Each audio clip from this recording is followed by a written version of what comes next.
We are in the hallway portion of the character cruise. So very first page says hallway. As you're having a seat, get your books open there. So I'm going to get started. I know some people are still straggling in, but that's okay. On the hallway, we're going to talk a little bit about some different hallway expectations, what we should be doing in the hallway. So you guys are all smart people.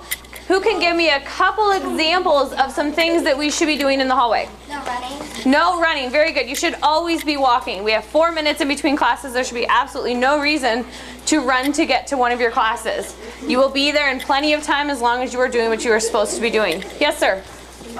Keep quiet while the teacher's speaking. Good. Very good. So if you happen to be out in the hallway while class is going on, you're being quiet. You're being respectful. Remember one of our 3 R's. You're being respectful of the other classes that are happening. You're being quiet if you have to go to the bathroom. You're not disrupting all the other classes. Very good. Yes, ma'am? Walk on the right side. Very good. Very important. Walk on the right side. Why is that something that's important? What do you think? Because the other kids will probably check you or something. Good. You could run into somebody, right? If you're walking on the wrong side of the hallway, you could run into somebody. Same thing with the stairwells, where it's really important. Making sure when you're going up the stairs or down the stairs, you're always on the right side, making room for everybody else that's coming either down or up. Think about if we were driving a car. When we drive a car, do we get to choose what side of the road we drive on? No, right? If we got to choose the side of the road we drive on, wouldn't that be kind of a cluster? Cars would be running into each other. Same thing in the hallway. We're on the right-hand side of the hallway so that we don't run into each other. That's a safety issue, right? If we're running into each other, somebody could get hurt. So what are some other things to keep in mind when we're in the hallway? Somebody mentioned walk, and somebody mentioned being quiet. Can we still talk when we're in the hallway, though?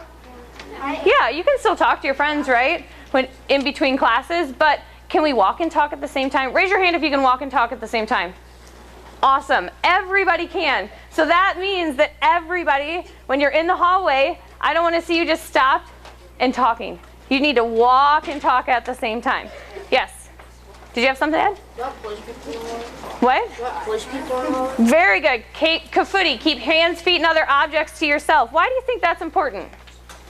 Why is that important? Because you don't want anybody to be hurt. Good. You don't want anybody to be hurt. Is this floor hard? Yeah. Yes. Are those lockers hard? Is that wall hard? Yes. Would it hurt if your head hit it? Yeah. Easily bust your head. Very good. You could easily bust your head open. So that could be another safety issue. So keeping hands, feet, and other objects to ourselves. Who can give me another example? Yes, ma'am. Don't run downstairs. Good. No running, especially downstairs, because you could trip and fall, right? Miss, one other thing. What should you do? Say that you're in Mrs. Bloomquist's class, and you have to use the restroom. What should you have with you when you're in the hallway? Yes, sir. Oh, somebody said it. Who said it? A hall pass. Very good. You should have a pass, whether that's your planner. Most of the time that is your planner, or a nurse's office pass, or a library pass. That way if Officer Stam or Mr. Salzman or Mr. Bellinger stops you and says, where are you going? You can say, here's my pass. This is what time I left the classroom. They know that you've only been gone for a couple minutes, or they can ask you, well, how come you've been gone for 20 minutes? So you should always have a pass with you when you are in the hallway. Anything else that we left out? Yes, sir. Like, don't push people if you're like trying to get to class.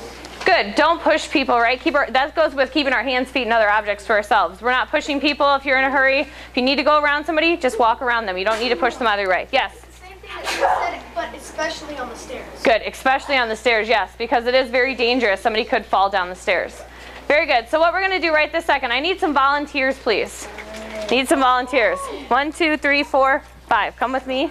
All right. First thing, shh. This first group of gentlemen is going to demonstrate an inappropriate way of walking down the hallway. I know that these gentlemen have never done any of these things in the hallway, but they're going to show us. So gentlemen, please show us an inappropriate way of walking down the hallway.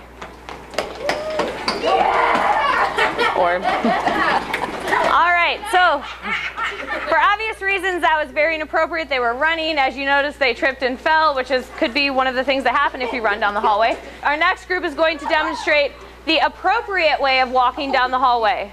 Awesome job, guys. Good job, ladies. All right, so notice, shh, gentlemen, notice that they walked on the right-hand side of the hallway. They could still talk to each other, but they were walking and talking at the same time. So you guys did a great job. Everybody have 5 expectations filled in. Any questions, comments, concerns? All right, thank you very much.